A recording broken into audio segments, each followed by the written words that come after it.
somewhat equivocal about the bridges across the Trinity.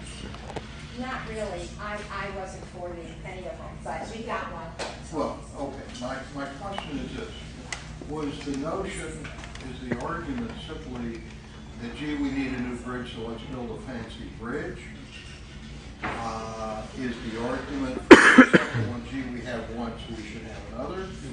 Or was the idea what the bridge thing really is a landmark, is a trademark for the city, just like St. Louis Arch.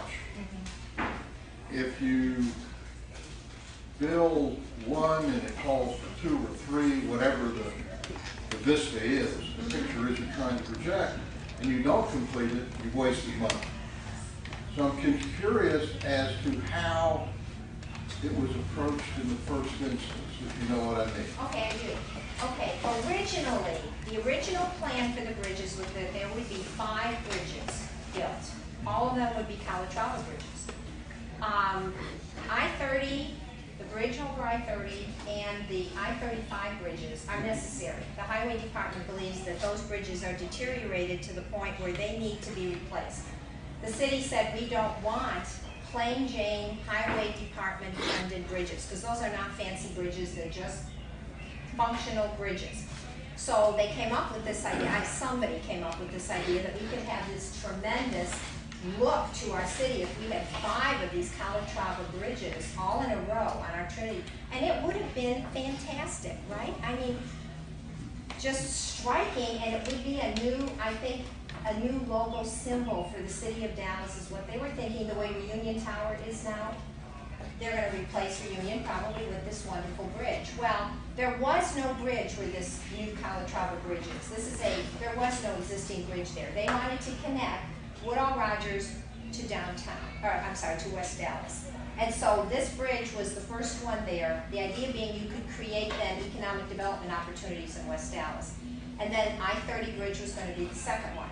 So it just got so expensive to do that they pulled back from any further thought of 5 bridges, and then they held on to 3 bridges for a while. They thought they could do 3, and now it's pretty much 2. But the cost was always very, very high, and I don't think I'm equivocating when I say that to me that would not be a priority. I would not spend money on fancy bridges. I think you can get a good firm like HNTB to build a really, really fantastic bridge for less than $350 million. Well, what I think, okay, it becomes a waste of money if the plan isn't complete, but what you're suggesting is the plan wasn't well thought out in the first instance. In other words, they wanted to buy more than they could afford at the time they established it. There's the criticism. Okay. Why would that be? Simply because the appetite is far greater, the tummy is far greater than the head? It's like you can afford a wool coat, but you go out and you say, I want that fur coat. I want that fancy fur coat. But you can't afford that fur coat. But you want it. But you want it. And that's what they wanted this. They wanted this to be a really striking element of the Trinity project. And it would have been striking, but I go back to, you have to decide what you can afford. And I don't think we can afford any more fancy bridges. Larry? And might I add on that, to some people who were at city council at the time, there's nothing sexy about fixing a levee. You don't flood, so it is the absence of a problem. A landmark is something that a politician can point to. It is a legacy. Look at that. I made those bridges. As opposed to, there are people who are dry instead of getting flooded out. Which is... There's your priorities. There's where you've got X amount of dollars to spend. Do you spend it keeping people warm and safe and dry? Do you spend it building another fancy bridge? I know where I'd spend it. I think we have 2 philosophies in the city. One is the one that you articulated, and the other is if you invest in these things, you'll attract business, and that will grow the tax base. And I think that's the Leopard's main philosophy. Do you agree?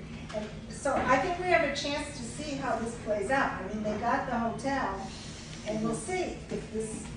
They are getting more convention business. They are. because of that hotel. Now, we'll see You know if this, it will this is support the- the hotel, You know this, or if this we're all is- gonna have to pay for it. You know that there's more convention, you've seen the contract, or this is a rumor? I read it in the newspaper, I don't know. Well, I I didn't just, see the I contract. gotta tell you, Linda, I just don't think people are gonna come to Dallas to look at that bridge. Yeah, I agree with you, I agree with you. Yeah, But did you know that, you guys know what the number one tourist attraction is in Texas? what? No. Right. You know what the number two tourist attraction is in Texas? Texas. Dealey Plaza. Yeah. And the sixth floor museum, we get something like 350 to 400,000 visitors a year. And you go down there any day and you see people walking around there. So I'm just saying, I don't think people are gonna come to Dallas. If they're in Dallas, they'll see that bridge and it's cool. But And I they'll don't use it to think, get across the river. Yeah. Maybe. so that's what I'm saying. I think that we just kind of need to, I used to say down at City Hall, and it made everybody mad, it wasn't tactful. We need more common sense down here.